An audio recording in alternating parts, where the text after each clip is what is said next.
नमस्कार मंडळी, मी साक्षी अनपुरे आणि माझ्या युट्यूब चॅनल तुमचं परत एकदा खूप खूप स्वागत आहे. आजचा हा व्हिडिओ खूप स्पेशल असणार आहे, कारण आज मी सांगणार आहे तुम्हाला मुंबई पुणे टू बनारसला कसं जायचं. तर चला बघूया. माझी जी ट्रिप होती ती बनारस आणि वृंदावन दोन्ही कंबाईन ट्रिप होत्या.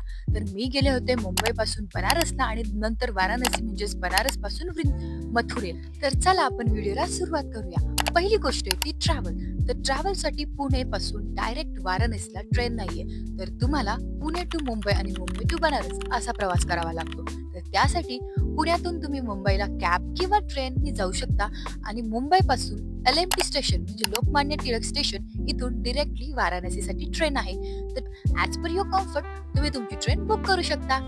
हा, आणि ट्रेन बुक करताना सीझन नक्की चेक करा बरं का, कारण ऑक्टोबर, नोव्हेंबर आणि सप्टेंबर पासूनच तिथे खूप गर्दी असते, कारण त्यांची दीपावली, दिवाळी यासाठी जाणारे पर्यटक आणि तिथले स्थानिक लोक यांची खूपच गर्दी असते. म्हणून ट्रेनचं बुकिंग करताना सीझन लक्षात घ्या. आणि नोव्हेंबर नंतरनं पण जेव्हा बर्ड्सचा सीझन येतो तेव्हा पण खूपच गर्दी असते, आणि मेच्या नंतरनं जेव्हा उन्हाळ्यांच्या सुट्ट्या पडतात तेव्हा सुद्धा गर्दी असते. तर त्यावेळेस तुम्ही एसीचं तिकीट प्रेफर करा, कारण नॉन एसी आणि जनरल मध्ये तुफान गर्दी असते. म्हणून I will suggest you as per the season तुम्ही तुमची ट्रेन बुक करा. आपण ट्रॅव्हलची समरी बघायला गेलो तर तुमचा जो ट्रेनचा खर्च आहे नॉन एसीचा 1200, तिथला प्रायव्हेट बोटचा खर्च आहे 1500 ते 2000. परत जे तुम्ही लोकल बोट यूज करता त्याचे पर पर्सन तुम्हाला 200 ते 300 प्राईस चार्ज करावे लागतील. आणि तिथल्या लोकल ट्रान्सपोर्टचा पर डेचा खर्च तुम्हाला 1500 रुपये मॅक्झिमम ते घेतातच. आणि जर तुमच्यासोबत जे तुमचे फ्रेंड्स असतात त्यांच्यावर तुम्ही डिव्हिजन करून पर पर्सन तुम्हाला ट्रॅव्हलचा जो खर्च असेल तो 300 ते 400 रुपये पर डेचा पडेल.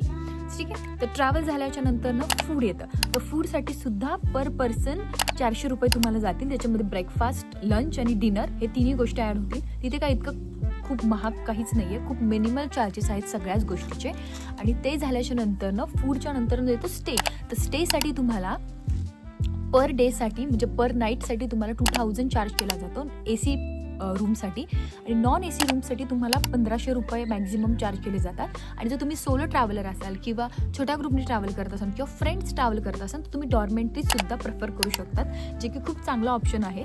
जो तुम्हाला पर नाईटचा 300 ते 400 रुपये घेतात. तर मी जो स्टे बुक केला होता तो माधवम डॉर्मेंटरी आहे. तर तुम्हाला त्याचे डिटेल्स हवे असतील तर डिस्क्रिप्शनमध्ये मी दिले आहेत, किंवा नसेल दिले तर मला कमेंट करा, मी तुम्हाला पूर्ण डिटेल कमेंट सेक्शनमध्ये किंवा डिस्क्रिप्शनमध्ये ॲड करून देईल. आता बोलूया आपण माझी जी आयटिनरी होती ती 5 दिवसाची आयटिनरी होती, ज्याच्यामध्ये मी 3 दिवस बनारस आणि 2 दिवस वृंदावन, मथुरा, गोकुळ असे फिरले होते. तर त्याच्यासाठी मी पूर्ण तुम्हाला माझी आयटिनरी सांगते. तर पहिल्या दिवस आमची सुरुवात केली आम्ही काल भैरव मंदिरापासून. भैरव मंदिराचं दर्शन घेतलं आम्ही. मेन म्हणजे मुळात वाराणसीमध्ये पोहोचलोच दुपारी 12 वाजता. त्याच्यानंतर काळ भैरव यांचं दर्शन घेतलं आणि त्याच्यानंतर संध्याकाळीच आम्ही प्रायव्हेट म्हणजे लोकल बोट बुक करून अस्सी घाटला पोचून गेलो होतो, जिथे लवकर जावं लागतं, कारण लवकर जाऊन बसावं लागतं, तुमची जागा बुक करावी लागते. आणि ते झाल्याच्या किंवा तुम्ही बोटमधून पण आरती अटेंड करू शकता. तर अस्सी घाटच्या नंतर झाल्याच्या नंतर दुसऱ्या दिवशी आम्ही लोकल ट्रान्सपोर्टला आमची आयटिनरी सांगितली. मला वाटते काय ती पर डेचे आम्ही त्यांना 1500 रुपये चार्ज केले. आणि त्यांनी आम्हाला तिथला गणपती, तिथल्या हनुमानाचं मंदिर आहे ते, परत एक तिथे सारी फॅक्टरी आहे ते, अशा बऱ्याच गोष्टी आम्हाला त्यांनी दाखवल्या. त्याचे पण आम्हाला त्यांनी 1500 रुपये चार्ज केले. आणि ते झाल्याच्या नंतरनं त्या दिवशी आम्ही सकाळी मॉर्निंगला प्रायव्हेट बोट बुक केली, जिचे चार्ज होते 1500 ते 2000 रुपये, तिथे आम्हाला त्यांनी 86 घाट फिरवले. आणि ते झाल्याच्या नंतरनं हे सगळी जी आयटिनरी आम्ही त्यांना सांगितली होती ते आम्हाला त्यांनी फिरवली. त्याच्यानंतर म्हणजे संध्याकाळी आम्ही लवकर फ्रेश होऊन दशाश्वमेध घाटची आरती बघण्यासाठी गेलो. तर अस्सी घाट आणि दशाश्वमेध घाट हे 2 घाट मेन आहेत आरती अटेंड करण्यासाठी. तर हे 2 घाटची आरती अटेंड केल्याच्या नंतर संध्याकाळी आम्ही आमच्या रूम्सला जाऊन, जो की चाट भंडार आणि चांगले जे काय त्यांचे चाट्स आहेत ते एन्जॉय केले. परत इथलं पान, मलैयो हे असे खूप सुंदर डिशेस आहेत जे जाता आम्ही ट्राय केले. ते झाल्याच्या नंतर आत्तापर्यंत पण जर तुम्ही ही माझी व्हिडिओ बघत असाल ना तर प्लीज सबस्क्राईब करा यार, लाईक करा आणि कमेंट करा आत्ताच की ही व्हिडिओ खूप चांगली आहे म्हणून. आणि कारण मलाही थोडंसं इन्स्पिरेशन मिळालं, इतका हार्डवर्कने मी ही व्हिडिओ बनवते. तर ही व्हिडिओ बघा आणि प्लीज लाईक करा, शेअर करा आणि कमेंट करा. तर तिसऱ्या दिवशी आम्ही पहाटे 3 वाजता फ्रेश होऊन काशी विश्वनाथ यांचं दर्शन घेण्यासाठी गेलो. आमचं नशीब इतकं चांगलं की सोमवार असून सुद्धा आम्हाला फक्त 1 तास लागला होता दर्शन घेण्यासाठी, पण इतर वेळी खूप वेळ लागतो. म्हणूनच मी प्रेफर करून तुम्ही लवकर पहाटे जाऊन तिथे दर्शन घ्या, कारण कोणालाही कितीही वेळ लागू शकतो. तिथे फोन्स आणि काहीच अलाउड नाही आहे, तर तुम्हाला हे सगळं लॉकरमध्ये ठेवावं लागतं आणि मग दर्शनासाठी जावं लागतं. ते झाल्याच्या नंतर आम्ही तिथेच शेजारीच मणिकर्णिका घाट आहे तिथे गेलो. तिथे सर्व घाट तिथला बघितला. ते झाल्याच्या नंतर आमची 4 वाजता मथुरेसाठी वाराणसीवरून ट्रेन होती. मग मथुरा टू वाराणसी आम्हाला काहीतरी 650 ते 550 रुपये ट्रेनचे चार्जेस होते. मी संध्याकाळी वाराणसीमध्ये बसल्यावरती पहाटे सकाळी 6 वाजता काहीतरी मथुरेमध्ये पोचलो होतो. तर मथुरेच्या नंतर गेल्याच्या नंतर तिथला जो स्टे आहे ते मी सांगेल तुम्हाला, वृंदावनमध्ये बुक करा, मथुरामध्ये बुक करू नका. कारण वृंदावनमध्ये बुक केल्याच्या नंतर तिथे बऱ्याच गोष्टी तुम्हाला फिरता येतात आणि आम्ही खूप कमी दिवस होतो वृंदावनमध्ये. पण आय विल सजेस्ट यू की तुम्ही जास्त दिवस तिथे थांबा, कारण तिथे फिरण्यासाठी खूप आहे आणि हे 1.5 दिवस म्हणजे काहीच नाही आहे तुमच्यासाठी. तर जो की आम्ही सकाळी तिथे मथुरामध्ये पोचल्याच्या नंतर ना आम्ही सकाळीसाठी बरसानाला गेलो, कारण बरसाना खूप लांब आहे. बरसाना काहीतरी 1-1.5 तास लागतो जायला. तिथे सुद्धा लोकल ट्रान्सपोर्ट तुम्ही बुक करा. त्यांना सांगा की आम्हाला बरसानाला जायचं आहे आणि अशा गोष्टी सगळ्या ट्रॅव्हल करायच्या आहेत. तर तिथे जाता ऑन द वे गोवर्धन परिक्रमा किंवा राधाकुंड वगैरे बरेच तिथे ऑप्शन्स आहेत. ते तुम्हाला सगळे गाईड करतील. ते काही तुम्हाला इथं प्रिपेअर करून जायची गरज नाही आहे आणि तुमच्या ट्रिपला काहीच प्रिपेअर करून जाऊ नका. फक्त लक्षात ठेवा की हां बाबा इथे जायचं आहे, इथे हे बघायचं आहे. ते लोकल ट्रान्सपोर्ट तुम्हाला फिरवतील. नंतर जेव्हा तुम्ही सकाळी बरसानाला जाल तिथे 1-1.5 तास लागतो आणि वृंदावन मथुरेमध्ये कसं असतं 1 वाजेपर्यंत सगळे मंदिरं चालू असतात. त्याच्यानंतर ते 1 ते 4 बंद असतात आणि 4 नंतर परत सुरू होतात. तर बरसाना व्हिजिट आम्ही 12पर्यंत केलं. तिथून रिटर्न आलो, रूममध्ये फ्रेश झालो आणि त्याच्यानंतर आम्ही वृंदावनमध्ये गेलो, जिथे प्रेम मंदिर, परत राधारमण, बाके बिहारी टेम्पल, असे सगळे आम्ही टेम्पल्स त्या संध्याकाळी आम्ही सगळे व्हिजिट केले. तिथेसुद्धा तुम्हाला स्टेला आणि ट्रॅव्हल फूडला सेम खर्च आहे, जो की मी बनारस आणि वृंदावनसाठी सांगितला होता.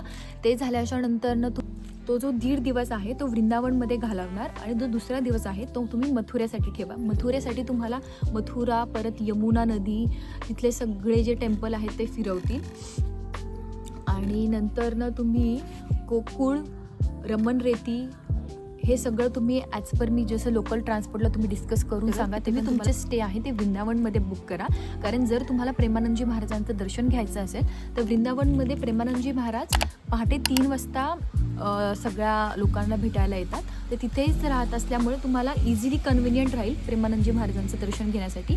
आणि मग दुसऱ्या दिवशी तुम्ही मथुरा गोकुळ फिरू शकता, ज्याच्यासाठी पण पर डे तुम्हाला 1500 ते 2000 ते चार्ज करतील. नंतर पूर्ण दिवस तुम्हाला रमण रेती, गोकुळ आणि मथुरा ते सगळं फिरवतील आणि संध्याकाळी तुम्हाला मथुरापासून ते पुण्यासाठी ट्रेन इझिली मिळेल किंवा मथुरा टू मुंबई, अशा सगळे ट्रेन आहेत. तर तुम्ही मुंबईवरून जाणार असाल किंवा पुण्यावरून जाणार असाल तर इझिली तुम्ही जाऊ शकता. आणि मथुरा वृंदावनमध्ये फिरताना एक गोष्ट लक्षात ठेवा, तिथे खूप लोक अशी असतात की जी देवाच्या नावाखाली तुम्हाला पैसे मागतील, पण त्यांना पैसे न देता किंवा काहीच न बोलता तिथून निघून जावा.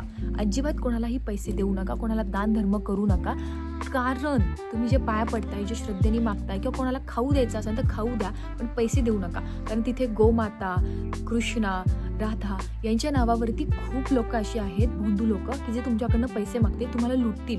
तर ती गोष्ट लक्षात ठेवा.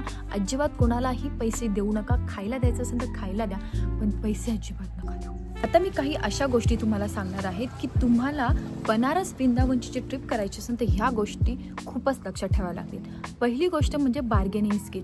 अफाट बार्गेनिंग स्किल पाहिजे तुम्हाला. आणि इथले लोक ऑनलाईन पेमेंट घेत नाहीत, तर खूप कॅश घेऊन जावा, कारण ऑनलाईन पेमेंट हे लोक घेतच नाही, त्यांच्याकडे ऑनलाईन पेमेंटचं ऑप्शनच नाही आहे. तर ही एक गोष्ट लक्षात ठेवावी लागेल. तिसरी गोष्ट म्हणजे खूप चालावं लागेल किंवा एकदम काहीच अंतरावरतीच तुमची जी टुकटुक किंवा जी इलेक्ट्रिक रिक्षा असते, ई रिक्षा, ती जाते, त्याच्या पुढे ती रिक्षा जात नाही.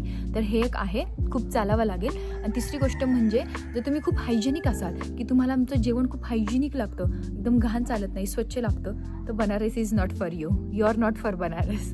कारण बनारसमध्ये hygiene is crying in the corner. Hygiene is not maintained by anyone. कारण त्यांचं लाईव्हलीहूडच ते आहे.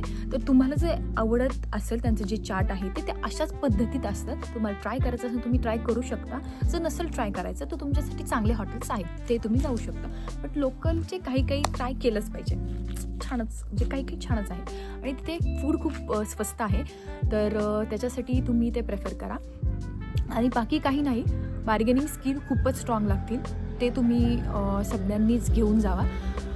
आणि हां, तुमची बनारसची ट्रिप चांगलीच व्हावी हेही मला वाटतं. तुम्ही तुमच्या फ्रेंडसोबत जावा. खूप लोकं घेऊन जावा. म्हणजे तुमची डिव्हिजन होल सगळे थोडे पैसे येतील. आणि हां, बाकीचं काही डाऊट असेल तर मला तुम्ही कमेंटमध्ये नक्की सांगा. मी नक्की तुम्हाला मदत करेल. आणि हो, माझा एक प्लॅन होता. जर तुम्हाला बनारसची ट्रिप प्लॅन करता येत नाही आहे पण तुम्हाला असं कोणी हवं आहे की जे बनारसची ट्रिप तुम्हाला प्लॅन करून देईल तर मी आहे. जर तुम्ही इंटरेस्टेड आहात तुमच्या ग्रुपबरोबर, तुमच्या फॅमिलीसोबत, तुमच्या फ्रेंड्ससोबत बनारस आणि वृंदावनला फिरण्यासाठी तर कॉन्टॅक्ट मी. इफ तुम्हाला जर इंटरेस्ट असेल तर मी ही ट्रिप तुमच्यासाठी प्लॅन करायला रेडी आहे. आणि आपण लवकरच मग बनारसच्या ट्रिपला जाऊया. तर मला तुम्ही कमेंटमध्ये सांगा की तुम्ही इंटरेस्टेड आहात का. कारण मला आवडेल अशा ग्रुपला बनारस वृंदावन फिरायला. कारण मलाही खूप मज्जा आली होती आणि आय होप की तुम्हालाही मज्जा येईल. तर मला कमेंटमध्ये सांगा की मी ही अशी गोष्ट प्लॅन करते आहे की मी ग्रुप ट्रिप एक गिव अ वे करण्याचा. तर तुम्ही मला कमेंटमध्ये सांगा की तुम्हालाही आवडेल. म्हणजे मीही तुम्हाला मदत करेल आणि तुम्हाला बनारस वृंदावन फिरवेल. थँक्यू सो मच तुम्ही ही व्हिडिओ बघितल्याबद्दल. जर काही माझ्याकडनं मिस झालं असेल जर तुम्हाला ते कळालं नसेल तर तुम्ही मला कमेंटमध्ये सांगा. मी तुम्हाला तुमचे जे प्रश्न आहेत ते कमेंटमध्ये सांगाल. आणि थँक्यू सो मच तुम्ही ही शेवटपर्यंत व्हिडिओ बघितली आणि मला टॉलरेट केला. तर थँक्यू सो मच. तर हां, आणि नक्कीच जर तुम्हाला आवडणार असेल माझ्यासोबत बनारस फिरायला तर नक्कीच मला कमेंटमध्ये सांगा. नक्कीच आपण हा प्लॅन करू आणि सर्वजण बनारस वृंदावन फिरायला जाऊ. Thank you so much. Bye. Like करा, शेअर करा, सबस्क्राईब करा.